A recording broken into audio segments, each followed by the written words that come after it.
Welcome to Stuck, Time to Improv. I'm Mary Scott with Business Riff, and I want startups to be wildly successful. One of the issues with startups is that they wear all the hats. So, Mhm. our special guest today is Josh Dix from LeadershipXD, and we're going to be talking about how to stay sane wearing all those hats. So, welcome, Josh. Thank you for having me. I'm excited to be here. Great. So, talk about how overwhelming it can be to be Yeah. in charge of everything. Part of this, I come from two backgrounds, right? I come from the business and strategy world and developing leaders, but then I'm also a licensed therapist. And so I'm a counselor and I see people who come in and talk to me every week about burnout and the difficulties on the job. And so, this idea of how to stay sane when you're wearing all the hats, I think a follow-up question is like, what is hard about wearing all the hats and what happens to people when they're struggling with it, right? Like, what problem are we trying to solve? And I think, folks struggle or fall apart because they think they can or have to do it all. And that's the road to burnout, even if you love your job. So I think about it in two ways. One, that there's sort of a mindset shift that needs to happen. And then, like, secondly, a way to practice that. Well, yeah, mindset has to do with being able to understand that you've got a certain set of skills, right? hmm And it's okay for other people to have skills you don't have, and you need to use them, right?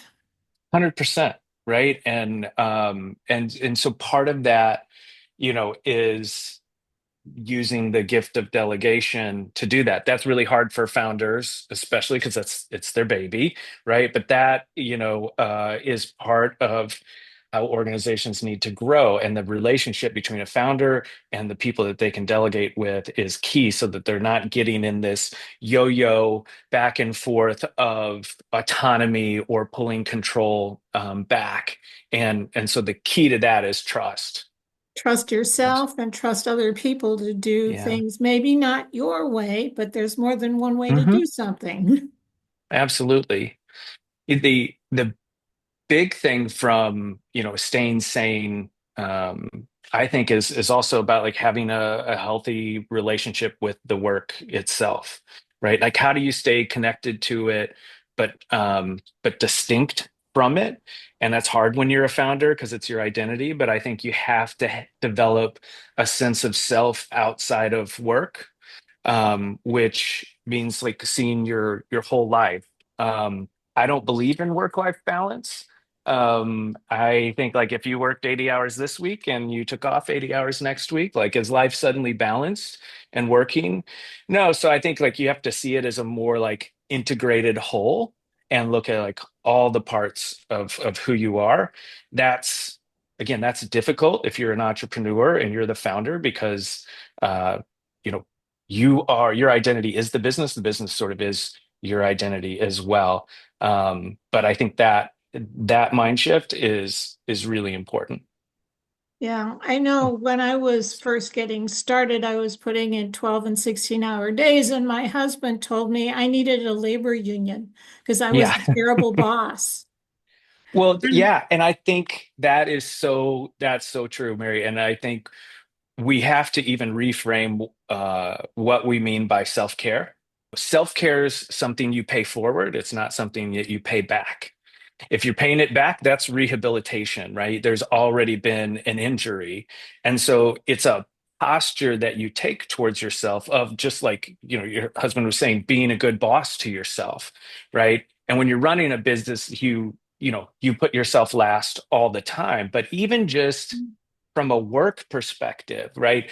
Seeing yourself as a valuable long-term resource to the business is important so that you can steward that and take care of that. sure, and having actual office hours for yourself, and and having a space that you work in, and then you can close the door at 5 o'clock or 6 o'clock or whatever you Yeah, decide, because enough is good enough. true story. I used to pride myself in, having such like firm boundaries about when I shut the laptop down. And, I'm a guy at every night at 5 o'clock, I shut it down. But what I realized was, and it's not just the boundaries of work, it was the volume and pace of what I was trying to do. And so then because I put in that boundary, I was working so hard and fast during the day that even when I left the office, it was staying with me in my nervous system, and it was really, really hard to calm down. So I think the key to success is um, is managing pace and volume of work and realizing that, like, hey, this is a marathon. You can't sprint it.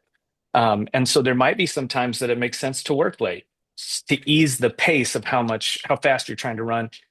Or there might be times like, hey, you need to take a random long weekend or a Tuesday and Wednesday off to better pace yourself. Because I think a lot of folks wait until they're too tired to even enjoy their vacation. And you can't get good new productive ideas if you're tired. So, what are some ways to recognize that you're getting into trouble? And then what do you Yeah. do about it? Fantastic question. I would approach this kind of from like a clinical perspective of burnout, right? And so the Maslach's burnout inventory would assess that three ways. The first would be when you see emotional exhaustion, and a lot of times this happens because there's too much workload with too few resources. And so there just becomes this continual exhaustion. Some people might describe it as like feeling depressed. Um, and another one, the second one is, and they came up with this in the healthcare industry, working with doctors and looking at their burnout, right? And so emotional exhaustion. But the second one was what they call depersonalization, or essentially a lack of empathy. And that when doctors were serving these people, they would come to them and the doctors would start to feel like, you know what, this problem you have, you deserve it. And so I'd say like that is another, like when you hear that voice and that lack of empathy, that would be a key. And then the third one was a lack of self-efficacy. It was this feeling that like we're never gonna make a difference. Like I'm never gonna make an impact. This isn't gonna work. And so those three things, I think, seeing those when it's burnout, it is like a prolonged response of those things, and so that's something definitely to pay attention to. Another thing that is just a predictor of burnout is unhealthy conflict. And so when there is chronic, unresolved interpersonal conflict, that's a huge predictor. There's a ton of research out on that. And so I think it's important to create a culture and model where a culture where conflict can be dealt with and healthy communication is valued and practiced. Um, for married couples, I recommend John Gottman's Four Horsemen of the Apocalypse and their antidotes. And it works for all relationships too. So I share that with leaders and teams as well on healthy ways of communicating. Sure. And you're not in business until you've fired your first client. Yeah. I'm Yeah. not sure I can make you happy. And I think we need to move on. Yeah. I think that is, um, you could roll that up into a bigger piece of advice, which is you have to say no.